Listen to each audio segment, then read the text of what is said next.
C'est le Wingmaster débrief du dimanche soir. Salut à tous, bienvenue. Merci de nous retrouver. Ça fait longtemps qu'on ne s'est pas vu. Je vais essayer d'arriver à parler ce soir, ce qui va pas être évident. Vous avez vu, voilà, c'est le froid encore et la mauvaise météo. Si vous êtes abonné à la chaîne YouTube, ne vous abonnez pas, vous y êtes déjà. Mais sinon, abonnez-vous, appuyez sur la petite cloche pour être informé des nouveaux contenus sur Facebook et évidemment également abonnez-vous, vous likez, vous partagez. Je vais retrouver ma voix après le petit générique que vous connaissez par cœur. Ce soir, une thématique hyper intéressante. On a parlé du cross déjà dans un live précédent. Là, on voulait aller plus loin sur le vol de durée et puis plein de petits conseils, notamment au niveau du mental. Jérôme est là, il nous attend avec impatience. Et puis, merci d'être déjà si nombreux à nous retrouver. On a plein de choses à vous raconter ce soir. On est impatients et c'est parti. Tout de suite, j'arrête de parler.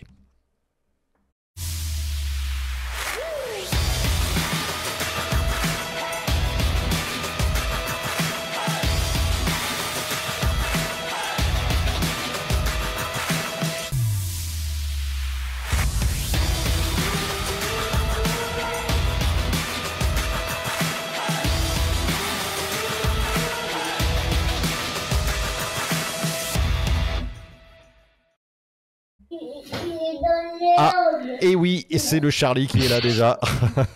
J'aime bien quand c'est Charlie qui fait l'ouverture de l'émission, c'est voilà. Chouette. Il est à fond.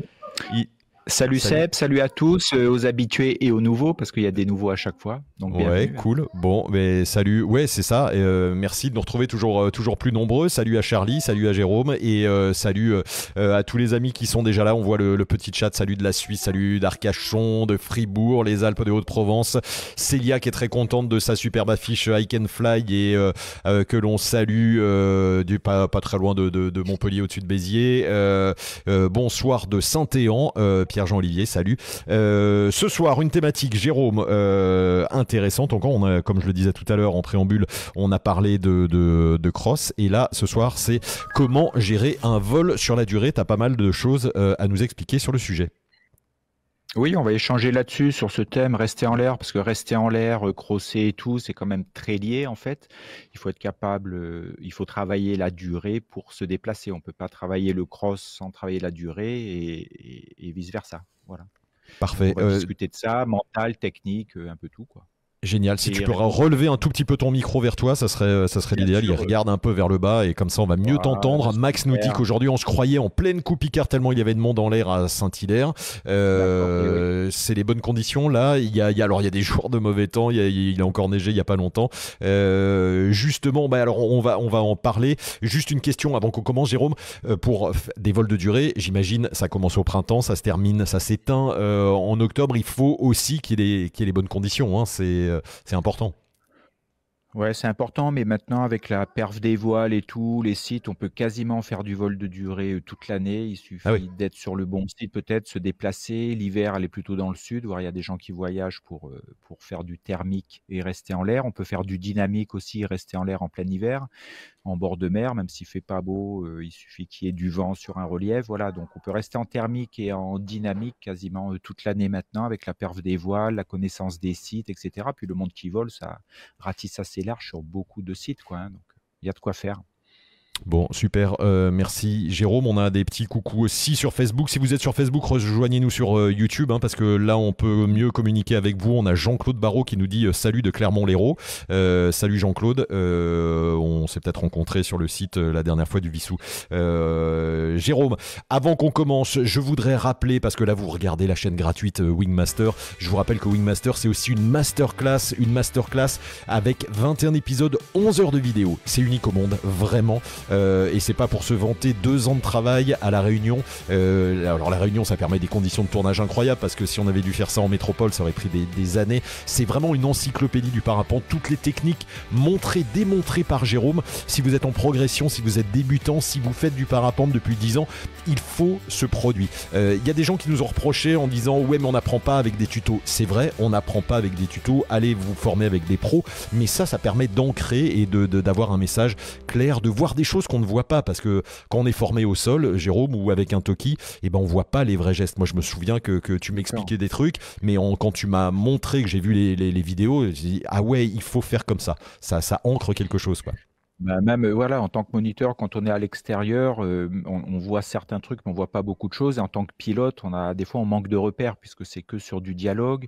On peut voir des vidéos et cetera. Là, on a chiadé le truc pour que ce soit précis, que ce soit bien décomposé et cetera pour donner des bons repères. Bien sûr, on n'apprend pas avec des tutos, mais ça aide, en fait. Ça apporte un visuel supplémentaire, c'est des compléments, hein. On a toujours dit que Wingmaster, c'est vraiment un complément pour se remettre à jour et pour compléter, pour être en parallèle de sa formation sur le terrain avec des moniteurs, bien sûr. On attaque sur le vol de durée. Alors, c'est la question que je te posais au début. Pour un vol de durée, qu'est-ce qu'il faut? Est-ce que les conditions météo sont primordiales pour, c'est le premier truc que tu vas regarder en te disant aujourd'hui, je vais faire un vol de durée? Oui, il faut déjà des conditions aérologiques, on va dire météo bien sûr, qu'il y ait pas trop de vent, qu'il y ait du soleil, peut-être du thermique déjà. Il faut des conditions aérologiques qui le permettent. Alors il y a des sites qui ne fonctionnent qu'en thermique.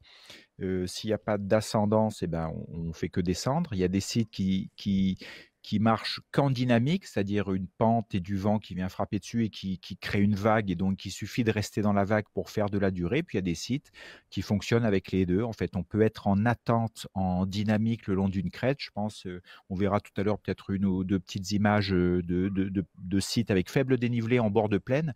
Donc il faut bien se mettre en attente le long du relief dans de la brise, par exemple, en soaring, en attendant un cycle thermique pour sortir du site. C'est-à-dire, quand on dit sortir du site, c'est s'extraire du site avec de la hauteur pour envisager un déplacement. Voilà. Alors moi, Donc, bien sûr, quand conditions aérologiques.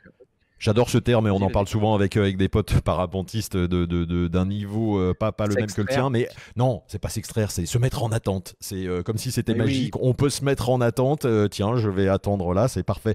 Déjà, Alors, tenir, c'est particulier. Donc, se mettre en alors, attente, quand on c'est dit pas partout. À Saint-Île, ça marche très bien. À Saint-Hilaire-du-Touvet, mais il y en a d'autres attente, endroits alors où déjà, ça marche pas, quoi. il faut Voilà. définir ce que c'est en attente, c'est-à-dire que quand vous volez, il faut définir les phases dans lesquelles vous êtes.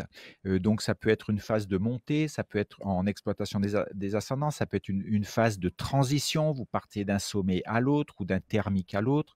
Ça peut être une phase de cheminement vous cheminez le long du relief en gardant la même altitude et il y a la phase d'attente où, vous arrêtez d'avancer, mais c'est-à-dire vous arrêtez d'avancer sur une grosse échelle, mais sur une petite échelle, ça veut dire on fait des allers-retours en soaring, en dynamique sur un relief en attendant une ascendance qui va nous permettre de monter plus haut et de penser à continuer à se déplacer. Ça veut dire ça l'attente. L'attente, c'est pas on fait un coup de frein à main, on s'arrête.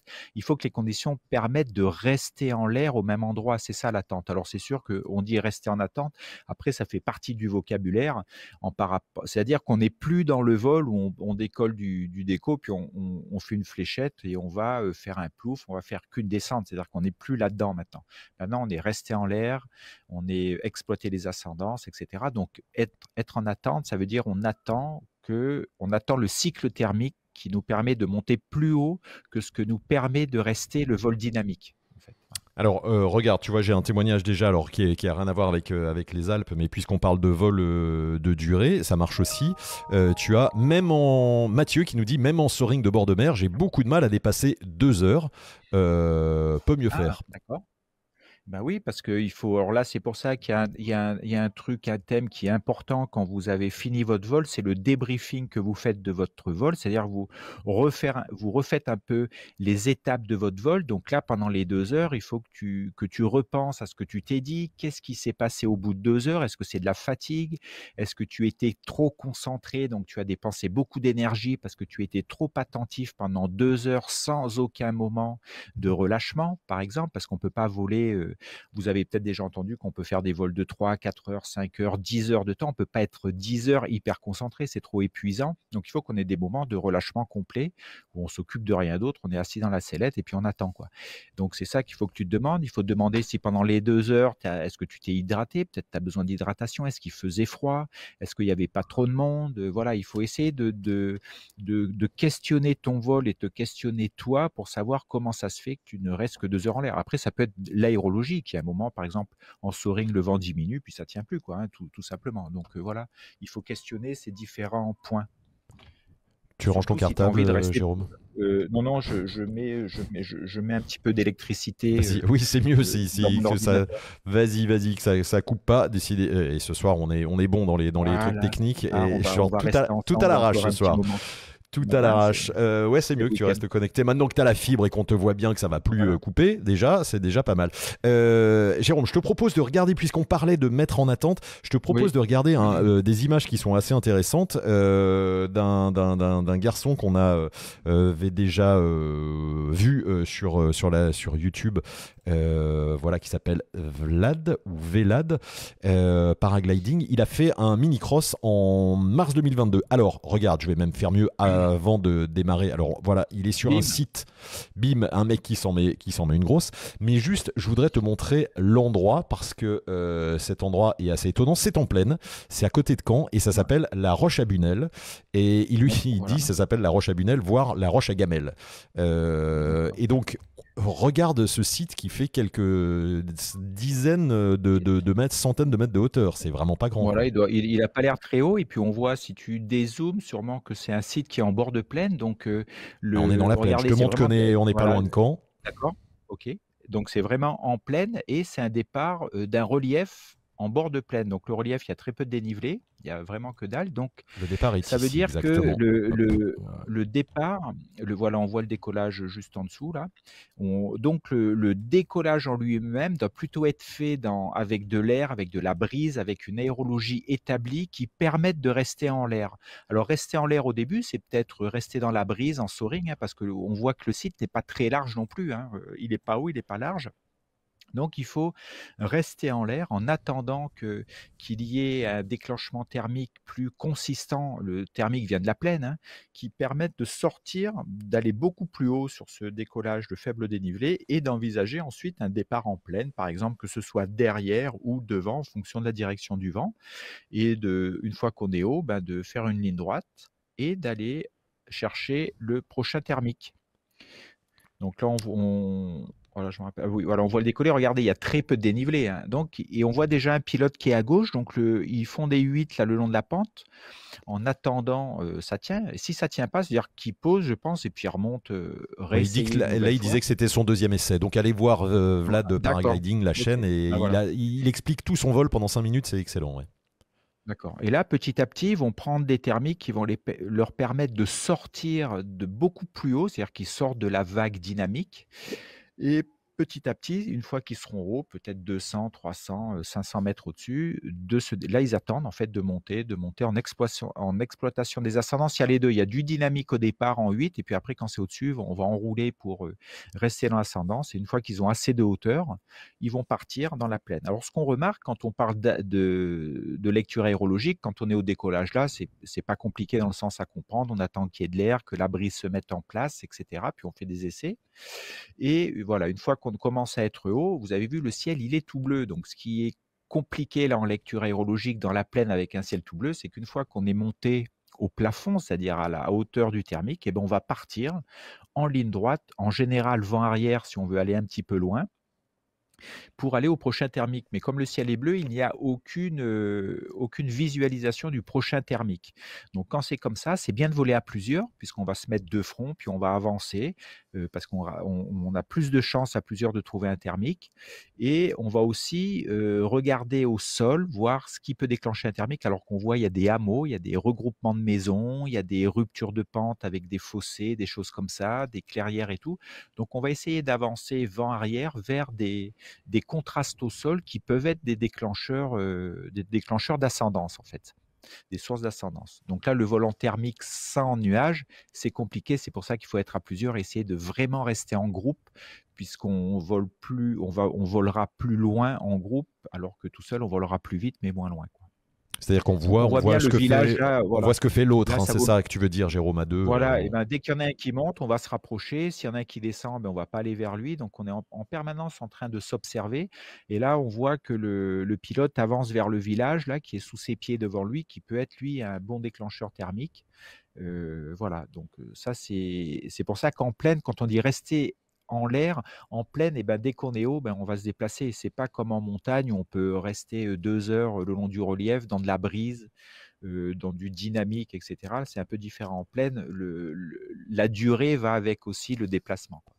Bon, le garçon là nous dit qu'il a fait 17 km ce jour-là, D'accord. donc ça peut être des crosses finalement, il n'y a pas besoin de faire 300 km quand on fait des vols de Mais durée. Et c'est il dit pas surtout la qu'il faut durée, peut-être commencer par qu'il quelque chose, quoi. Ouais. voilà, et peut-être qu'il est resté 2 heures. Je sais, Ouais. j'ai pas écouté entièrement la vidéo. Il dit que le meilleur avait fait 23 km en partant à 14 heures. D'accord. Donc ils sont partis tard en plus dans la journée. On voit son parcours là.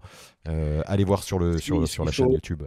Ce qui est intéressant aussi, c'est d'enlever, je pense, au début, quand on fait de la durée, on commence les crosses et tout, on en a parlé la dernière fois, c'est qu'il faut pas se précipiter, il faut pas partir trop tôt. Il vaut mieux partir quand l'aérologie est bien établie, quand c'est assez homogène et tout, pour pas trop galérer au début, pour que ce soit assez franc, même si ça bouge plus, pour tout de suite que les ascendants soient un peu plus généreuses, que ça monte un petit peu plus haut. On est moins le stress de rater son début de vol, en fait. Donc on peut enlever cette problématique en décollant un peu plus tard, quand c'est un peu plus établi. Et les premiers crosses, en fait, il faut vraiment prendre le temps. Il n'y a pas de notion de vitesse. Le but, c'est les premiers crosses, l'objectif, ça serait plutôt de rester en l'air que d'essayer d'aller loin, en fait. Voilà. Et le fait de rester en l'air et de prendre le temps de se déplacer, le bilan sera bien, ça sera positif. On aura réalisé quelque chose de sympa. Si on veut aller trop vite au début, et ben, des fois, on va poser au bout d'une heure alors qu'on a des capacités de voler de 2h30, c'est un peu dommage. Donc il vaut mieux utiliser sa capacité de durée et de mettre du déplacement plutôt qu'essayer de se déplacer très vite. Voilà, donc au début, c'est vraiment prendre le temps, que l'aérologie soit généreuse. Prendre du temps, c'est aussi voler haut. Si vous avez un thermique, allez en haut du thermique. Ça sert à rien de vous retrouver très bas, c'est stressant. C'est stressant dans le sens où ça peut être frustrant de poser rapidement, et cetera. Donc volez haut, prenez votre temps et puis vous prenez le temps de vous déplacer. Essayez de voler à plusieurs, c'est des choses qui aident, en fait. On a un message de Louis sur Facebook qui nous dit j'ai appris le parapente en Bourgogne chez Romain pour les connaisseurs. Et bien des sites comme celui-là avec 100 mètres et moins, on apprend et on profite de chaque seconde où on vole. Et les jours où on monte au plaf, c'est incroyable. Et aujourd'hui, je vais en Haute-Savoie. Merci la facilité de voler en montagne. Ouais.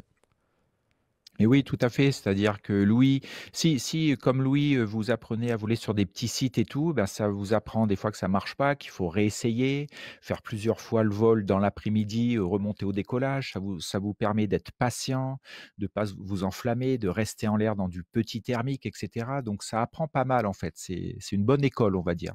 Et comme il dit, quand il va en montagne ensuite, ça lui paraît beaucoup plus facile, simplement parce qu'il y a du dénivelé, on a plus de temps grâce au dénivelé, les brises sont un peu plus fortes, il y a plus d'espace, donc ça lui paraît beaucoup plus facile. Il a moins besoin de se battre pour rester en l'air, il trouve ça beaucoup plus généreux, quoi. Ce qui est Jérôme, vrai. puisqu'on est là sur les objectifs et sur comment on vit les choses, on peut peut-être parler du mental. Et d'ailleurs, Mathieu, à qui tu as répondu tout à l'heure, nous dit qu'il pense, tu vois, quand il parlait du soaring en bord de mer, qu'il avait du mal à Oui. dépasser 2 heures, il dit, je pense qu'il peut y avoir une lassitude, faute d'objectif à faire du soaring.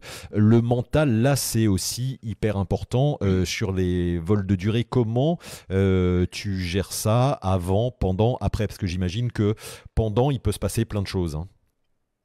Alors on imagine, pour répondre, à ce pilote qui est en bord de mer du soaring, donc il peut peut-être qu'il y a un potentiel là, à ce moment-là, de voler 4 heures. La lassitude vient d'un manque de motivation, en fait. Donc s'il y a un manque de motivation, il faut peut-être retrouver une motivation, peut-être par exemple en te mettant après les 2 heures, en mettant des objectifs de aller encore un quart d'heure en plus, de boire un coup, d'essayer de te déplacer un petit peu en soaring. Alors c'est sûr, si la largeur du site est très petit, bah oui, ça fait 2 heures au même endroit. Tu peux peut-être remettre, une repose au déco, redécoller tout de suite, en fait. Essayer de mettre des exercices, voilà, des objectifs intermédiaires pour garder une certaine motivation, et tu peux avoir un objectif vraiment de rester longtemps et un objectif de passer ta lassitude, de garder de la motivation. Ça peut être ça, en pensant au vol que tu vas faire plus tard en cross, en montagne, si tu as envie de faire ça, en travaillant vraiment le volume et donc la lassitude, quoi. Tu peux travailler ça en disant que c'est normal d'en avoir marre de faire des 8 au même endroit, mais que tu peux passer par là pour préparer un vol futur en montagne avec du cross, par exemple. Donc tu travailles la durée, donc il faut passer par, cette baisse de motivation pendant. Tu peux essayer de monter haut, tu peux, si le site le permet, de redescendre, t'éloigner de la pente et revenir, retravailler pour remonter. Donc tu peux te mettre des petits challenges comme ça pendant ce truc-là, pour que l'objectif de durée ne soit pas le seul objectif. Tu peux faire d'autres choses, quoi. Voilà. Des Et petits donc, challenges pendant ce vol-là. et par extension, là, tu viens de répondre à Mathieu, mais par extension, quand on est pilote et qu'on fait de la durée, alors j'imagine c'est plus facile effectivement quand on est en plaine, quand on est en montagne, parce que l'objectif c'est d'aller aussi faire de la distance, hein, comment tu gères le mental, comment tu gères les différentes phases qui vont se présenter? J'imagine qu'il y a des moments d'excitation, les thermiques, etc. Puis il y a des moments de doute, il y a des... Voilà, comment tu passes par quelle phase, Jérôme? Alors il y a un 1er truc, il faut accepter, comprendre qu'il y a des changements de rythme quand on vole, que ce soit en montagne, en plaine ou n'importe où, qu'il y a des changements de rythme dus à l'aérologie, à son placement, à sa hauteur.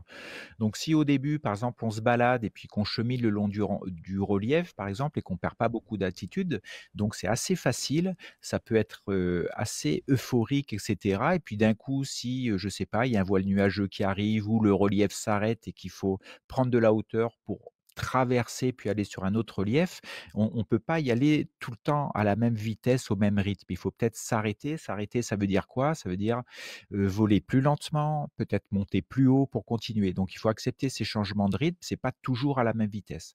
Donc il faut aussi accepter des changements de mental, des fois là, comme a parlé ce pilote, de lassitude, ça peut être, on peut des fois avoir peur parce que ça se met à bouger, on peut avoir des moments de doute parce que ça se met à bouger, on se dit: «Bah, tiens, on va peut-être pas y arriver», on va poser et cetera. Donc tout ça est normal, ces changements-là, il faut en tenir compte en les acceptant. Il faut, se questionner, observer les autres. Il faut, revenir sur des objectifs de moyens. Les objectifs de moyens ou des objectifs intermédiaires, c'est par exemple, bah, je ne sais pas, si ça se met à bouger, qu'on se fait des scénarios catastrophes dans la tête, peut-être, prendre le temps de boire un petit coup, de parler à la radio, de faire quelque chose qui va changer un peu votre, attention. Merci Fredouille.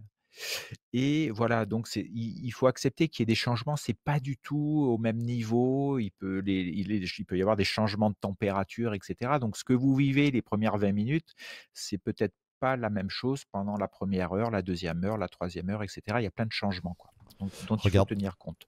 on a un témoignage, Jérôme, aussi de Cédric, que l'on salue, Cédric Morel. Tu as un superbe sweatshirt de Sport Strike Live. On va avoir l'occasion d'en parler. Je t'ai réservé un petit truc. Vol de durée, il dit c'est compliqué à mon stade car en fonction des conditions, on fatigue assez rapidement. Si en plus on a le froid ou une mauvaise alimentation, et là le mental prend cher. Tu veux dire que t'es trop vieux, Cédric, c'est ça? Non, je rigole. Non, et ben, c'est justement, là, ce que dit Cédric, c'est qu'il y a les facteurs extérieurs, comme le froid, comme, ne pas s'hydrater, ne pas manger de sucre et cetera, ou avoir envie d'uriner et ne pas être capable de le faire parce qu'on n'est pas équipé, et ben, tout ça va avoir des conséquences et donc on va commencer à gamberger là-dessus. C'est ça quand il dit: «Le mental prend cher».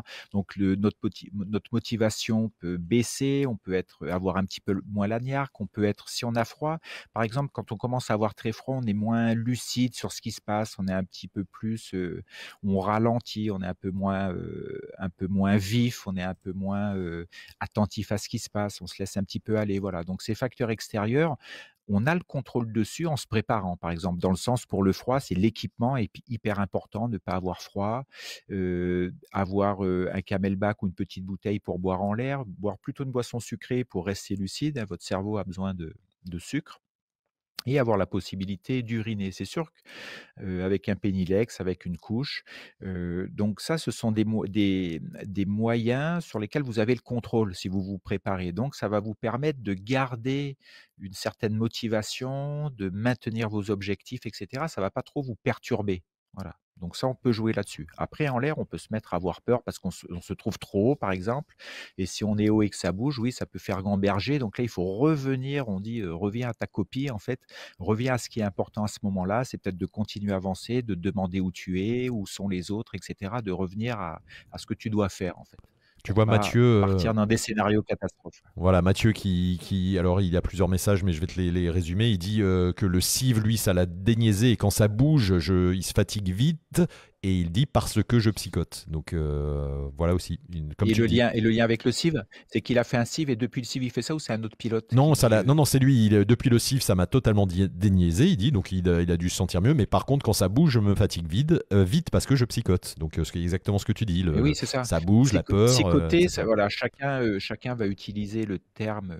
qui lui est propre. En fait, psychoter, ça veut dire qu'à un moment, quand ça se met à bouger, qu'on est haut, si on est haut tout seul, etc., par exemple, ça peut vous faire penser à qu'est-ce qui peut arriver. Donc, vous inquiétez de ce qui peut arriver après, en fait. Et il n'arrive rien, mais on s'inquiète là-dessus, on se fait des scénarios catastrophes et tout. Donc, on est perturbé avec ça et on devient moins efficace, voire la seule possibilité de sortir de tous ces scénarios catastrophes, c'est de plus trouver de thermique et aller poser. Alors après, on dit qu'on n'a plus trouvé de thermique, mais ça nous arrange bien d'aller poser. Quand on a posé, on est super frustré de ne pas être resté en l'air. Ça, c'est une grande classique en parapente. Donc, il faut trouver des outils. Vous demandez de quoi vous avez besoin en l'air. Là, comme tu dis, psychoter, donc tu aurais peut-être besoin de ne pas psychoter quand ça se met à bouger et tout. Donc, c'est de revenir à ce qui est important à ce moment-là, peut-être enrouler ton thermique, te recentrer sur tes sensations, ce que tu as à faire, où sont les autres pilotes, qu'est-ce que tu vas faire après au niveau cheminement, et pour sortir de ce truc, qu'est-ce qui va m'arriver en fait, qu'est-ce qui peut m'arriver, quoi. Parce que je pense qu'il t'arrive pas grand-chose, quoi.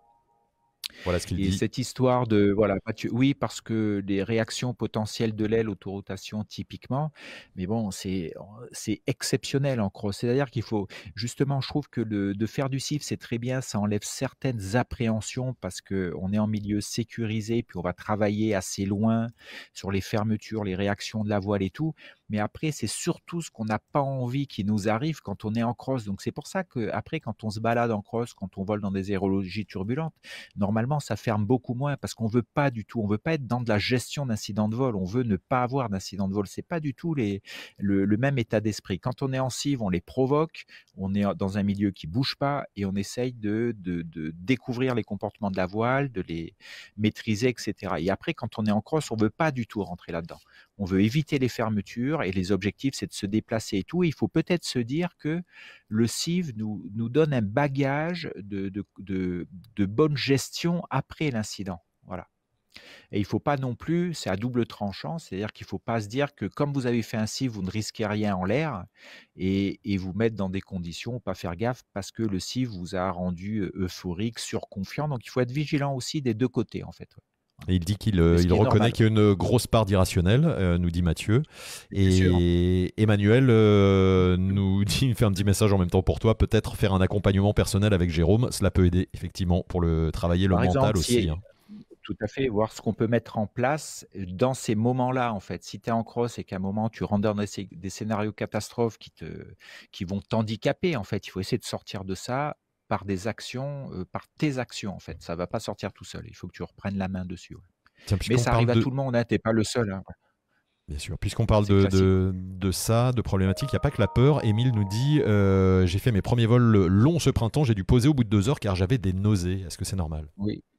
Oui, il y a alors c'est normal, ben, je sais pas si c'est normal, mais ça arrive, Émile, tu pas tout seul. Il y a des pilotes, je pense à Ben Jax, et tout, qui au bout de 3 4 heures et ben, ça devient problématique parce que quand ça bouge et tout, c'est-à-dire qu'il il a envie de vomir et cetera. Donc alors là, c'est peut-être faire de la kiné, sur l'oreille interne, je sais pas, après ça dépend de chacun, mais si c'est vraiment handicapant après pour toi au bout d'un moment, bah, il faut peut-être aller voir, la problématique.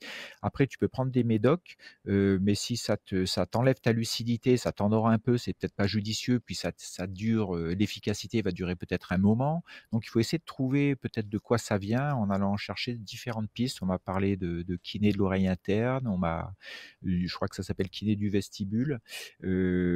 Après, il y en a qui prennent des médocs, après ça peut être de l'huile essentielle, ça peut être, voilà, des choses comme ça, mais c'est sûr que si tu es limité à 2 heures et ben, il faut essayer de trouver un truc, mais ça arrive, bien sûr. On a C'est pas comme 1000 places. Alors Jérôme, je te propose, on va regarder des images dans quelques instants sur les Alpes, un autre type de cross. Mathieu nous dit merci pour les réponses très intéressantes et j'arrête de monopoliser le chat, mais on est là pour ça, n'hésite pas, il n'y a aucun problème. Il nous reste 20 minutes, Jérôme, j'aimerais juste vous faire un petit rappel que sur le site wingmaster.top, il n'y a pas que la masterclass, vous avez aussi des superbes affiches des différents sites de vol. Je voulais faire une petite promo parce que j'ai fait un petit coucou tout à l'heure à Célia, mais comme le début de l'émission, vous ne l'avez pas entendu, Célia qui nous a fait un petit remerciement, qui a investi dans une affiche. Et merci, voilà, la I Can Fly. Donc il y a plein d'affiches. On a ressorti l'affiche Réunion, donc vous pouvez la commander à nouveau. Et il y a des petites surprises. Je vais les sortir en modèle carte postale aussi. Donc ça va être sympa si vous voulez pas acheter d'affiches. Et je voulais vous montrer une photo qu'on a reçue de Jérôme Leclerc qui s'est acheté des affiches. Et il a fait un truc comme ça chez lui. Et je trouve ça excellent. C'est assez chouette. Et merci beaucoup. C'est récompense aussi de notre travail. Et voilà, c'est un petit soutien. Et c'est classe. Ouais, c'est classe. Là, les petites affiches sites comme ça, parapente à la maison. Très chouette. Allez, c'était le petit break de milieu de live. Jérôme, justement, on parlait de mental. Dis-moi si c'est un rapport avec le mental, ça, mais tu vas l'identifier assez vite. Max de Grenoble te dit en sortie de déco de Saint-Île, je n'arrive pas à enrouler car je me sens toujours trop près de la falaise. Les 8 ne suffisent jamais et ça se transforme en plouf. Qu'est-ce que tu en penses? Eh ben, c'est normal, je vais dire que soit tu décolles trop tôt, soit, à Saint-Hilaire, c'est un site typique où il faut être près du relief. Alors bien sûr, il y a des périodes aérologiques, quand il y a un petit peu de sud ou quoi, ou en fin de soirée, en milieu d'après-midi, ça peut monter très loin du relief. Mais globalement, Saint-Hilaire, c'est un site où il faut voler, on dit à ras du caillou, quoi. Donc si, il Mais t'as faut vu ce qu'il peut-être dit? prendre Il le dit temps. il se sent toujours trop près de la falaise. Est-ce que c'est un sentiment de peur, tu vois? Du coup, il se décale peut-être alors qu'il faut voler près, c'est ça?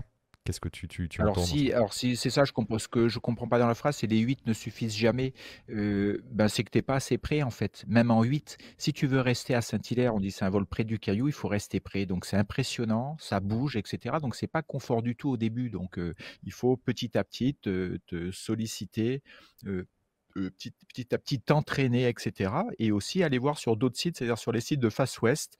Je pense comme tu es près de Grenoble, peut-être, sur le lac d'Aiguebelette, Annecy s'il y a pas trop de monde, Alvar et cetera. C'est des sites de face ouest, donc qui sont plus relax parce que ça tient loin du relief, en fait. Voilà, donc c'est ça, mais Saint-Hilaire, c'est à ras du caillou, quoi. C'est normal, donc tu peux soit décoller plus tard quand c'est plus fort, pour que ce soit plus évident de monter sans être trop, trop près. Voilà, mais il faut à Saint-Hilaire, c'est comme ça.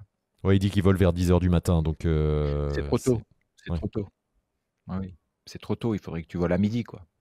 Donc ça serait beaucoup plus facile parce qu'en sortie de décollage, tu monterais déjà au-dessus du relief, donc ton placement serait beaucoup plus facile. À 10 h, c'est compliqué de tenir à 10 h, ça marche, mais il faut voler très, très près et être très patient.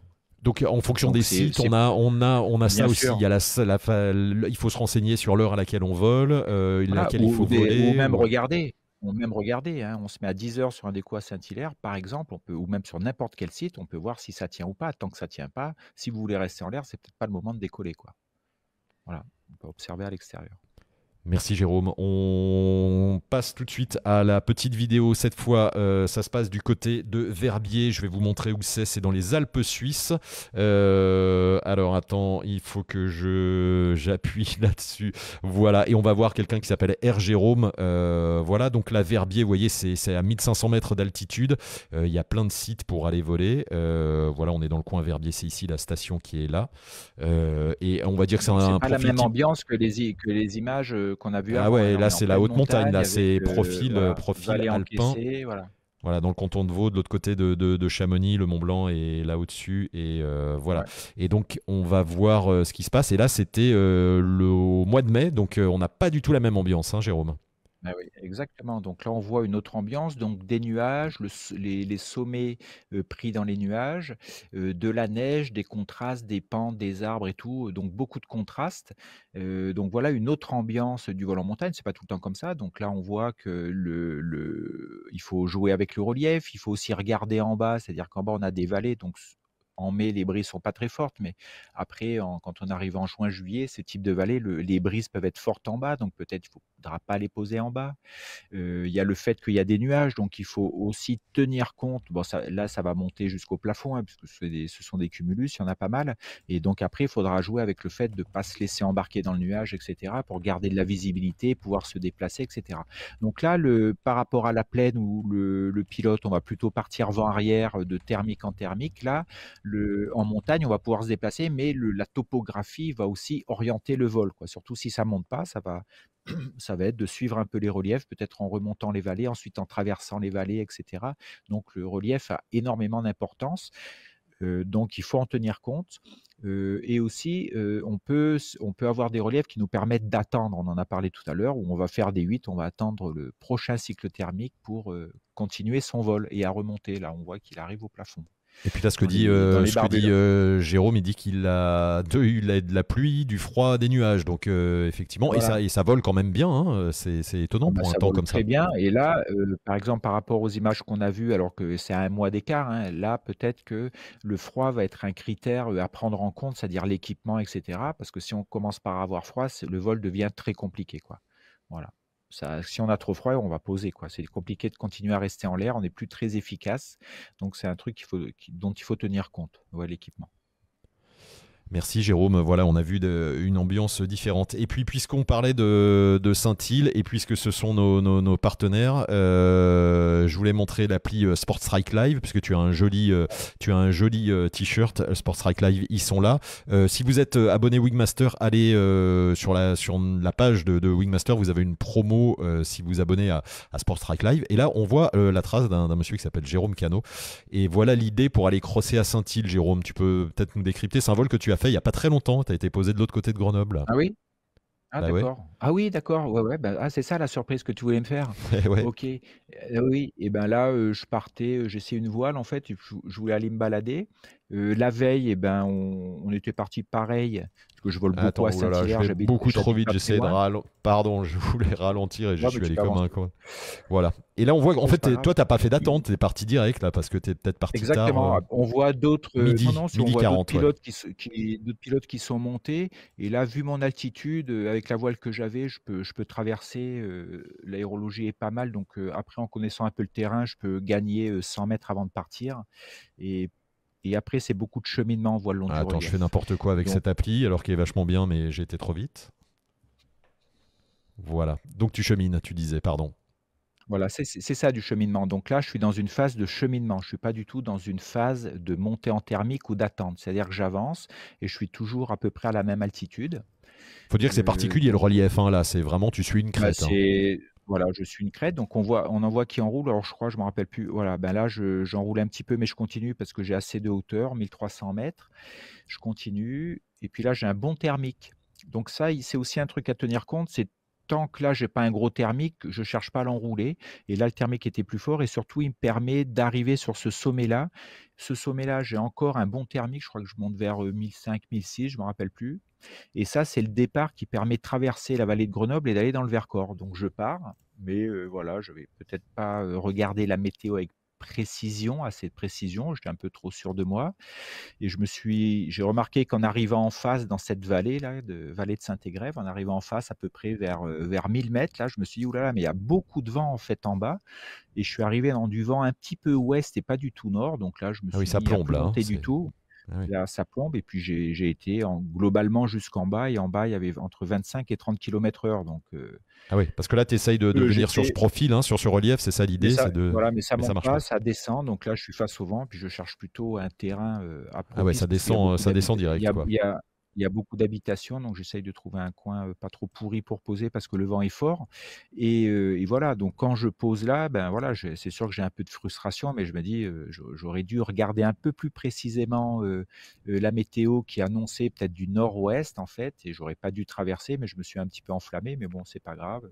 Voilà, C'est j'ai la pas ville, hein, volé très faut longtemps. trouver le terrain aussi, c'est-à-dire c'est Ouais. important là quand tu es sur des vols de durée comme ça dans des milieux assez urbains de repérer aussi où tu vas pouvoir poser, quoi, hein. Voilà, là, c'est pour ça que j'ai décidé de quitter le relief assez tôt pour avoir le temps de choisir parce que le vent était fort en bas, donc il fallait pas que je me laisse embarquer trop derrière, il y a trop d'habitations, ouais. Voilà. Merci Jérôme. Donc voilà, Donc Sport merci Strike pour la Live. surprise, c'est cool. Ouais, ouais, non, mais J'avais c'est oublié sympa. Et celui-là. puis, ouais, c'était sympa de voir aussi comment ça se passe. Et vous pouvez voir sur un précédent live un décryptage d'un cross de Jérôme. Et puis, on le refera cette année aussi où tu faire un cross en direct et de voir ta trace comme ça, c'est assez intéressant. Sport Strike Live, allez-y, c'est vraiment une bonne appli. Dans les 10 minutes qui restent, Jérôme, qu'est-ce qu'on peut rajouter sur le vol de durée? Qu'est-ce qu'il est important de savoir et de mettre en œuvre? Au niveau mental, il faut savoir que chaque pilote ne Et Emmanuel nous remercie avec un merci, petit don de merci 10 euros. Jean-Claude. Merci Jean-Claude et merci Emmanuel pour le don et tout à l'heure de Fredouille également. Il faut savoir que souvent là dans les discussions qu'on a, des fois je vois passer des posts, après les vidéos, c'est voilà: «Mais t'emmerdes pas, arrête de regarder des lives de Jérôme et puis, prends ta voile et va voler», quoi. Et je me Pas suis sympa. dit, c'est pas que c'est pas sympa, c'est juste en fait. C'est parce que chaque pilote ne va pas, préparer ou voler de la même manière. On va avoir, le pilote qui poste ça, c'est que lui, c'est comme ça qu'il fonctionne. Il va prendre sa voile, il va voler, il va essayer, il va suivre les autres, il va se dire: «OK, j'essaye» et d que ça marche ou pas en fait, qu'il fasse un vol un peu long, qu'il se déplace ou qu'il aille poser, ça n'aura pas trop de répercussions, et il fonctionne comme ça, il fait un peu de l'essai-erreur et ça marche très bien. Et une fois qu'il a posé, ben, il dit: «Ben, voilà, là», c'est pour lui une expérience, en fait, donc ça a pas trop de conséquences et il va recommencer à voler le lendemain et cetera. Puis il fait comme ça des essais-erreurs, ça marche très bien et il y a d'autres pilotes qui n'ont pas du tout ce fonctionnement-là, qui ont un fonctionnement plutôt de bien préparer le vol avant, de bien essayer de comprendre avant, d'essayer de préparer exactement le cross, la trace qu'ils vont faire en regardant les traces et cetera, donc c'est pas du tout la même approche, en fait.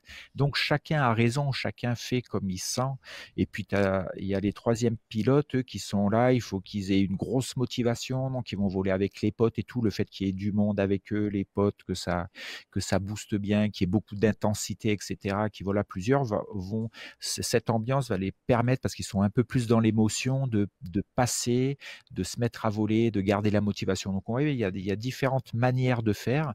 Il n'y a pas une manière qui marche, vous avez chacun la vôtre. Il faut savoir comment vous fonctionnez et c'est sûr que quelqu'un qui a besoin de beaucoup préparer son vol, par exemple, tout le temps et puis ça le coince, il aime pas l'imprévu et cetera, ben, je lui proposerais de faire des petits challenges en disant: «Mais vas-y, tu verras bien, tu fais un essai, fais-toi confiance», voilà, je lui dirais plutôt ça. Quelqu'un qui va à fond la caisse et tout, je lui dirais: «Bah, essaye de comprendre un peu où tu vas avant, de préparer un petit peu, de regarder la météo et les traces». Donc on va, avoir pas du tout le même discours en fonction de la manière dont vous mettez en place, vos vols, quoi. Voilà. Il n'y a pas une manière de faire, il y a plusieurs manières de faire et connaissez la vôtre. Questionnez-vous de quoi vous avez besoin quand vous avez volé. Il y en a qui préparent ça pendant des semaines et d'autres qui arrivent au décollage avec leur voile et ils verront bien pendant qu'ils volent. Vous voyez? C'est pas du tout les mêmes approches. Donc ça, il faut tenir compte de ça. Bon, désolé, il se Qu'est-ce passe que des je trucs voulais pendant dire que tu parles, encore? hein, Jérôme. Hein, Eh oui, j'ai voilà. vu, mais super, moi C'est de je vois l'animation. passer On plein de remercie spectacles. Mathieu aussi. Voilà, le spectacle. Merci Mathieu pour le petit don. Et il y a cette histoire de fixer des objectifs, en fait. Il faut pas avoir des objectifs trop loin, il faut garder des objectifs sur lesquels vous avez le contrôle. Je vous donne un exemple. Si vous dites: «Bah, voilà, aujourd'hui, je vais faire 50 bornes», ça marche ou ça marche pas, donc ça peut être frustrant si ça marche pas, c'est pas gagné, vous avez peut-être pas trop le contrôle dessus. Par contre, vous avez le contrôle si vous vous dites: «Eh ben, tous les 10 minutes, je bois une gorgée d'eau, tous les 10 minutes, je donne ma position à la radio» et cetera. Tout ça, vous avez le contrôle là-dessus et c'est tous ces petits morceaux. Par exemple, toutes les 20 minutes, toutes les heures, j'essaye de manger un petit truc. J'essaye de relâcher mes épaules toutes les 20 minutes ou au moins de me poser la question si je suis relâché, et cetera. Donc ça, vous avez le contrôle là-dessus et tous ces petits trucs, additionnés font que vous allez arriver à votre objectif de résultat, en fait. Voilà, il n'y a pas que l'objectif de résultat, en ligne de mire. Sinon, si ça marche pas, c'est très frustrant, ça peut être Bien très sûr. anxiogène si vous avez mis un objectif trop loin, quoi. Regarde ce que Donc te dit petit pas Loubar. par petit pas. Ce que te dit Loubar Volant. Pour l'anecdote, l'autre jour, un gars en Enzo 3, une main avec les deux commandes enroulait en étant sur son tel pendant que je me faisais détruire dans le thermique. Bilan, il faut être confiant, tout va bien. Oui, il faut être confiant, mais encore faut-il s'approprier la confiance. Des fois, si ça bouge, c'est normal peut-être que toi tu te sentes, pas à l'aise, que ça te fasse flipper. Bon, c'est pas grave. Toi, il faut que pendant que ça bouge et tout, bah, il y en a un qui arrive à téléphoner, bah, toi tu te ressentes sur le pilotage, tes sensations, être efficace, piloter ta voile et ça pose pas de problème. Mais on voit et après peut-être qu'au bout d'un an, 2 ans, tu reviendras dans le coin et tu seras aussi à l'aise. Il y en a un qui te regardera téléphoner et voilà donc on C'est évolue, pas ça avance. Et j'ai mis ce petit message parce qu'en fait, il y a Mathieu qui ils sont en train de se parler sur le chat. C'est très sympa, la communauté qui réagit et c'est la peur d'avoir un camelback et de prendre le tuyau à la main. Donc, il y en a un qui répond bah, tu peux le lâcher. Donc, il y a aussi ces Voilà, croyances-là. c'est ça, ces tout petits trucs qui peuvent être très importants en l'air quand ça bouge. Par exemple, c'est, ben, mettez-vous sur un portique, par exemple, mettez votre camel et vous pouvez simuler, parler à la radio. Souvent, des fois, je suis en stage et les gens ont leur radio et puis ils osent pas, ils savent pas s'il faut lâcher la commande pour parler ou pas. Si il faut un micro déporté, hein, ça, il y a pas photo, c'est quand même bien plus facile et le micro déporté, si vous le mettez très haut au niveau même vous pouvez le mettre sur la jugulaire de votre casque, vous pouvez le mettre sur l'épaule, vous n'avez pas besoin de lâcher la commande pour, utiliser votre micro. Vous pouvez simuler ça sur un portique avec votre camelback. C'est sûr, si le tuyau, il pend dans le vent relatif et derrière vous, c'est un peu plus le bazar. Mais si votre tuyau est coincé devant vous, vous pouvez le prendre sans lâcher vos commandes. C'est un geste qui devient réflexe. Si devant vous, vous avez une petite poche avec un truc à grignoter, peut-être par exemple vos barres, énergétiques, si vous en avez, ben, peut-être que les paquets sont déjà ouverts. C'est des petites bricoles qui vous permettent de pas stresser. Par exemple, si vous avez des gants, oui, il va peut-être falloir enlever un gant. Donc la question, c'est où vous allez mettre votre gant quand vous l'enlevez. Si vous avez besoin de votre gant pour, je sais pas, manger un truc, si vous avez besoin de la main libre. Donc là, il faut y penser avant, en fait. Sinon, ça vous évite de perdre votre gant ou même votre gant qui tombe au fond de votre sellette, vous avez peut-être du mal à la rattraper, quoi. Voilà, c'est ces petits trucs, il faut s'entraîner avant et puis il faut se laisser le temps. On peut pas être tout nickel le premier vol quand on part en cross. On apprend par étapes. C'est pour ça qu'il faut débriefer derrière en vous disant: «Bah, ouais, la prochaine fois, mon tuyau, il faut pas que je le mette là, c'est vraiment le bazar pour Tu dis le boire», premier, mais ça et là d'ailleurs, Lou Barvolan, il le dit aussi, il dit des fois, tu as l'impression de rien gérer du tout. Il y a des fois, ça se passe bien, donc c'est pas que exactement, le premier vol, c'est les conditions, t'es fatigué, ou même la météo, ou c'est exactement, un oui. jour où ça passe pas, quoi. Il y a plein de facteurs extérieurs que vous prévoyez peut-être pas à l'avance. Un coup, ça tout marche bien, tout coule bien, vous êtes dans un espèce de flow. Le flow, ça veut dire que vos compétences, la perception de vos compétences et la perception de la difficulté, c'est très équilibré, donc il y a tout qui roule, quoi. Et puis des fois, il y a rien qui marche, quoi. Il y a votre camel-ball est coincé, la radio, elle est pas sur la bonne fréquence et c'est ça pendant le vol.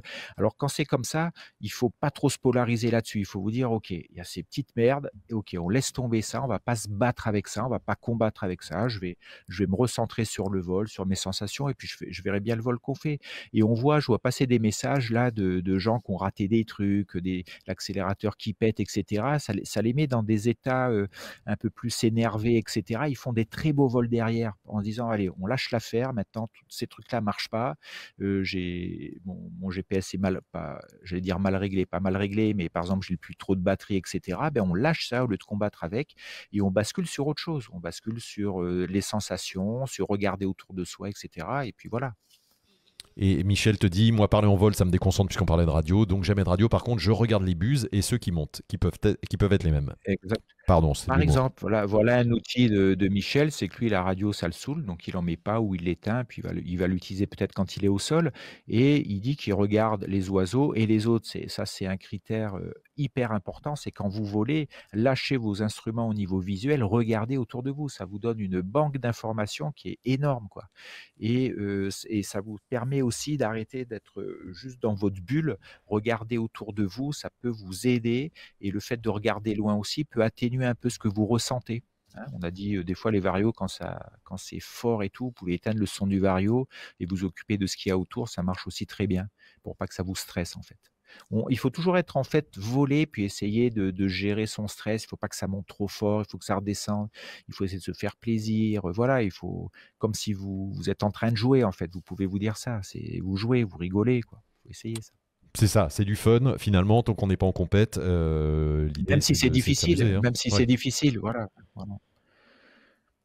Merci Jérôme, il reste 2 minutes. Quels sont les conseils que tu peux donner comme ça en 2 minutes, si tu peux nous faire un résumé de comment on organise un vol de durée. J'arrive sur un site, je me suis préparé avant, je me suis dit, alors tu dis il faut pas se mettre la pression, mais généralement on arrive avec un objectif, toujours se fixer un objectif, se dire aujourd'hui c'est allez je tente le plus de 2 heures ou je vais à tel endroit, comment ça se passe? Alors si on se dit par exemple j'ai un objectif de dépasser 1 heure de vol ou 2 heures de vol, il n'y a pas de problème. Mais il ne faut pas se polariser là-dessus dès qu'on commence à voler, ça va être trop anxiogène. Par contre, on peut y aller par étapes, c'est-à-dire, être bien pendant le vol, enrouler le thermique, aller jusqu'en haut et on s'apercevra après tout l'accumulation de tous ces petits objectifs qu'on est arrivé à notre objectif de résultat qui était de dépasser 2 heures, voire on peut aller plus loin. Mais il ne faut pas se polariser là-dessus, il faut se polariser de tout ce qui se passe pendant en fait. C'est sur lesquels vous avez le contrôle. Après quand vous voulez vous déplacer, voilà, comme il y avait un message tout à l'heure du pilote à Saint-Île, mais qui décolle à 10 heures et puis il est frustré, il ne tient pas, mais c'est normal. Donc il y a aussi la lecture aérologique, prenez le temps, regardez, et c'est sûr que vous mettre en l'air alors qu'il n'y a personne en l'air et être sûr que ça va tenir, c'est pas gagné d'avance. Donc au début, si vous avez besoin que ça tienne en l'air et tout, attendez que les pilotes avant vous décollent et que ce que vous voyez vous confirme que ça tient bien en l'air, décoller dans des conditions plus généreuses. Qui au moins vont permettre de tout de suite monter, et cetera. Après, restez haut, prenez votre temps en fait, ne vous précipitez pas. Voilà ce que je peux donner comme conseil. Et après, pareil pour le déplacement, prenez votre temps, restez haut. Il n'y a pas de notion de vitesse en fait. Voilà, pour les premiers déplacements. Et puis vous répétez, vous regardez les traces. Quand vous allez sur un site, là, vous pouvez avoir Sport Track Live pour regarder. Vous avez aussi XEC Finder, un site qui permet de revoir les traces qui ont été faites. Ça, on en avait parlé la dernière fois, ouais, sur les premiers sympa, cross. Ouais. Donc, ça donne une idée, quoi.